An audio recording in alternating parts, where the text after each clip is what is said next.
The third topic. This is the summary of an instructive incident which is described in a guide for youth.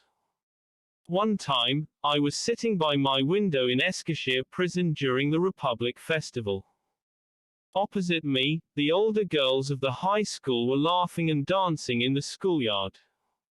Suddenly their condition 50 years hence appeared to me, as though on a cinema screen.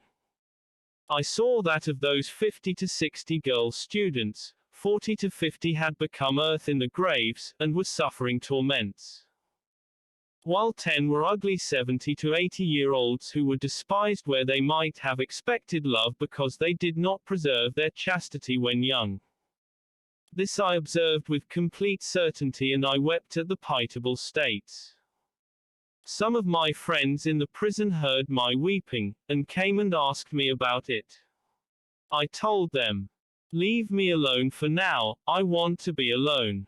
Yes, what I saw was reality, not imagination. Just as the summer and autumn are followed by winter, so the summer of youth and autumn of old age are followed by the winter of the grave and intermediate realm. If there was a cinema which showed the events of 50 years in the future, the same as those of 50 years ago are shown in the present, and the people of misguidance and vice were to be shown their circumstances of 50 or 60 years hence, they would weep in horror and disgust at their unlawful pleasures and those things at which they now laugh. When preoccupied with these observations in Eskişehir prison, a collective personality which spreads vice and misguidance was embodied before me like a human Satan. It said, "We want to experience all the pleasures and joys of life, and to make others experience them. Don't interfere with us." I replied, "Since you do not recall death and plunge yourself into vice and misguidance for pleasure and enjoyment, you should certainly know that due to your misguidance, all the past is dead and non-existent, it is a desolate graveyard full of rotted bodies. The suffering arising from those innumerable separations and the eternal deaths of those numberless friends inflicted on your head through the concern of your humanity and your misguidance, and on your heart if you have one and it is not dead, will soon destroy your insignificant drunken pleasure of the present. The future too, due to your unbelief, is a non-existent, black, dead, and desolate wasteland. And since the heads of the unfortunates who appear from there, sticking them out into existence while stopping by in the present, are struck off by the executioner's sword of the appointed hour and thrown into non-existence, due to the concern of your intellect, it continuously rains down grievous worries on your unbelieving head, completely overturning your petty, dissolute pleasure.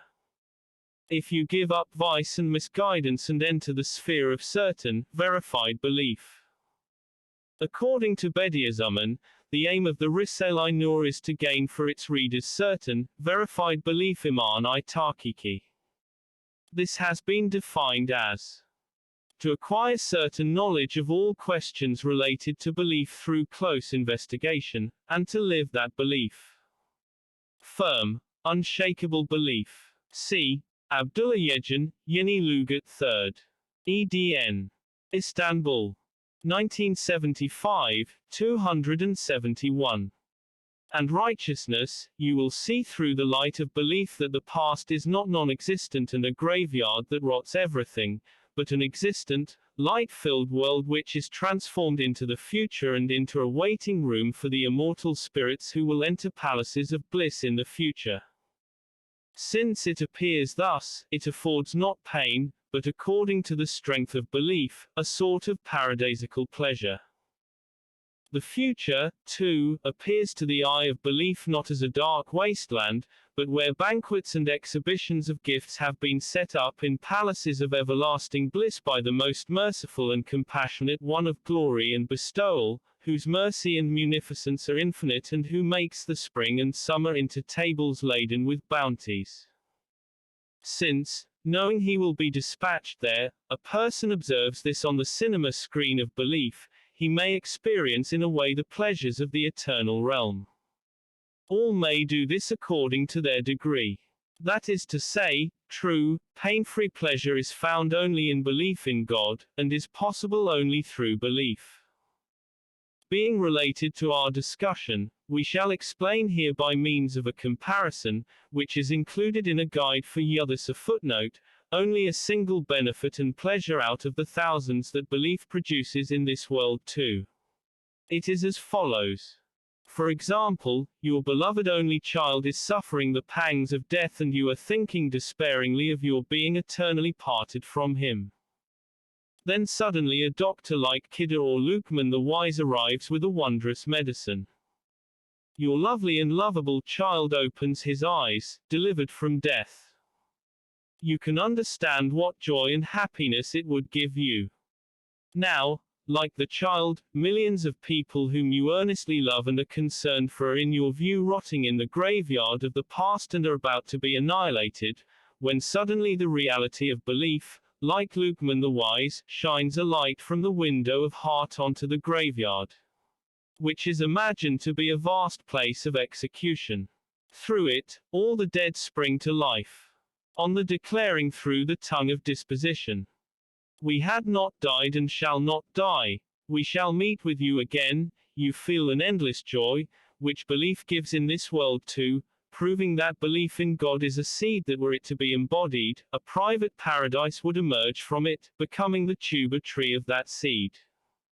I told the collective personality this, and in its stubbornness, it said, at least we can live like animals, passing our lives in pleasure and enjoyment, and by indulging in amusement and dissipation not thinking about these difficult matters. I told it by way of an answer. You cannot be like an animal, for animals have no past and future. They feel neither sorrows or regrets at the past, nor anxiety and fear at the future. It receives perfect pleasure, it sleeps and rises and thanks its creator. An animal held down to be slaughtered, even, does not feel anything. It wants to feel it as the knife cuts, but that feeling disappears as well, and it is saved from the pain. This means that a great instance of divine mercy and compassion is not making known the unseen, and veiling the things that will befall one. It is more complete for innocent animals.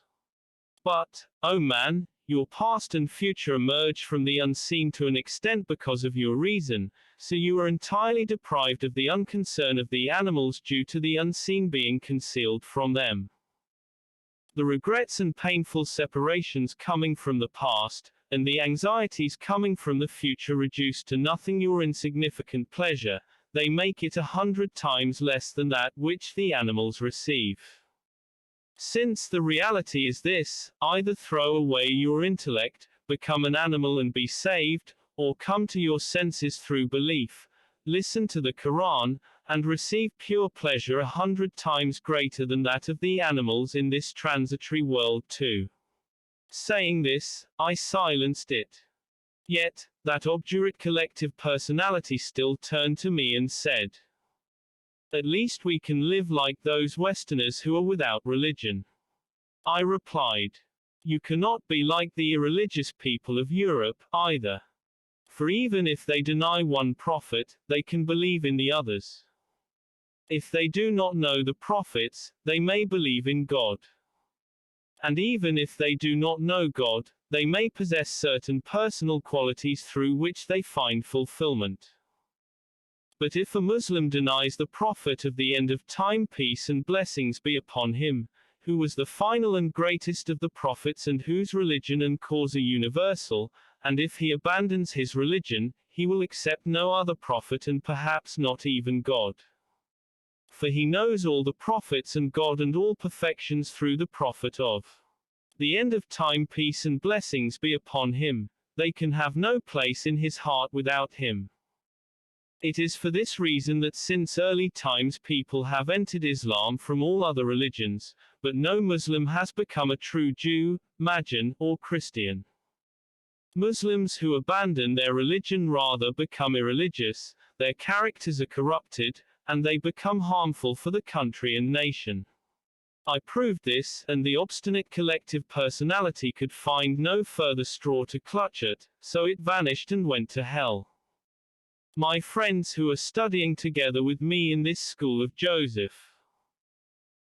Since the reality is this, and the Risale-i Nur proves it so clearly and decisively, like sunlight, that for 20 years it has broken the obstinacy of the obdurate and brought them to believe, we should therefore follow the way of belief and right conduct, which is easy and safe and beneficial for both our own worlds, and our futures, and our lives in the hereafter, and our country and nation, and spend our free time reciting the surahs of the Quran that we know instead of indulging in distressing fancies, and learn the meaning from friends who teach them, and make up for the prayers we have failed to perform in the past, when we should have done, and taking advantage of one another's good qualities, transform this prison into a blessed garden, raising the seedlings of good character.